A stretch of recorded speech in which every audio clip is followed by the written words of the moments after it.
Tecno Spark 40C, isa sa bagong budget-friendly smartphone na available ngayon sa market. Meron lamang itong isang variant which is 4GB of RAM plus 4GB of virtual RAM and may 128GB of internal storage at under 4,000 pesos ang presyo nito kung bibili natin sa online store.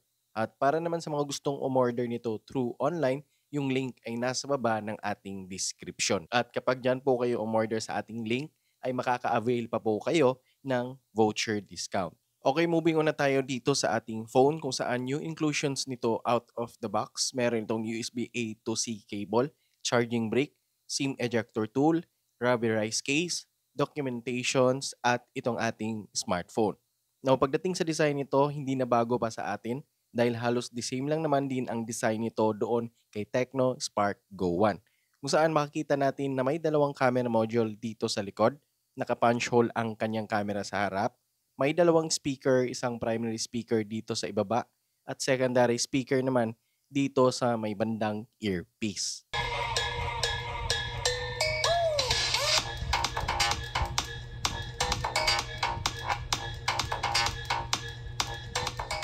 Okay, dito naman sa ibabang part, meron pa din itong 3.5mm audio jack, USB-C port, and microphone. Dito naman sa right side, nandito pa din ang kanyang volume button and power button na may fingerprint scanner, which is good dahil responsive. At dito naman sa left side ay ang kanyang SIM tray na naka-triple slot. Pwedeng lagyan ng 2 nano SIM card and 1 micro SD card. At yung internet connectivity naman ito ay 4G LTE at supported sa 5 GHz Wi-Fi.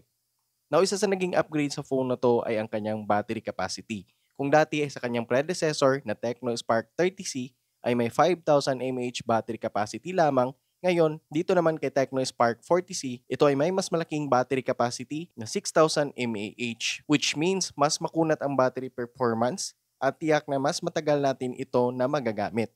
Pero pagdating nga lang sa kanyang charging speed, walang nagbago, ganin pa din. Meron pa din itong 18 watts at ito nga umabot ng 1 hour and 40 minutes bago ito ma-full charge from 20% to 100%. Pagdating naman dito sa kanyang camera, malaking downgrade ito kung ikukumpara natin sa kanyang predecessor kung saan si Tecno Spark 30C ay may mas mataas na camera resolution. May 50 megapixel main shooter. Samantala dito naman kay Tecno Spark 40C ay may 13 megapixel main shooter lamang. Pero pagdating naman sa front-facing camera ay pareho naman ito na may 8 megapixel at ito yung mga sample photos natin. Now, pagdating naman dito sa mga sample photos, okay naman yung mga kuha nito. Minsan maganda yung kuha natin, minsan ay hindi ganon kaganda. So, saktuhan lang talaga, basta tamang angle and lighting lang ay makakakuha naman tayo ng quality shots. At pansin ko lang din dito sa kanyang 13 megapixel na main camera ay mas maganda pa kung ikukumpara natin sa ibang entry-level phones na na-review natin. Now, pagdating naman sa kanyang video resolution, kayang mag-record nito 1080 at 30 frames per second and maximum resolution up to 2K at 30 frames per second, both front and rear camera. At wala itong video stabilization which is acceptable naman din yan at hindi na ako magrereklamo para sa ganitong presyo na smartphone. Kung sa display naman ang pag-uusapan natin dito kay Tecno Spark 40C, meron itong sukat na 6.67 inch, naka-IPS ang kanyang display, may 720p resolution, and 120Hz max screen refresh rate. Pagdating dito sa kanyang display, wala namang nagbago, halos the same lang din sa ibang entry-level phones na may average lamang na resolution and nits of brightness. At kahit papano, okay naman manood dito ng mga videos sa Facebook, TikTok, and YouTube. At kung ikaw ay isang consumer na sanay sa isang smartphone na may mababang resolution at may IPS display lamang, paniguradong pasado talaga ang phone na to para sa iyo.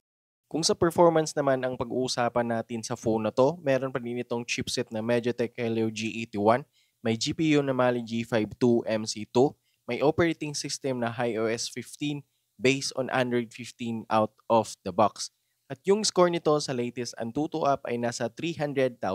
At yung tinest natin ito ay okay naman ang kanyang performance at pwedeng-pwede naman gamitin sa mga social media applications o di kaya pang GCash or online banking.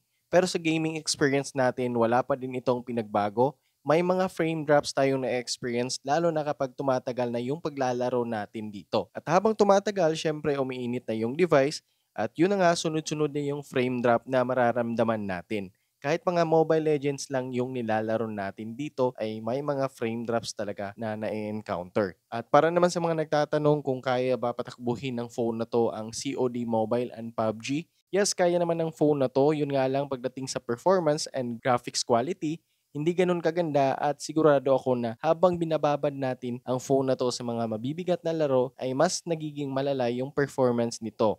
Kaya kung ikaw ay isang consumer na more on gaming, I suggest na ibang phone na lang ang bilhin mo nang sa gano'n hindi ka mabibitin pagdating sa gaming performance.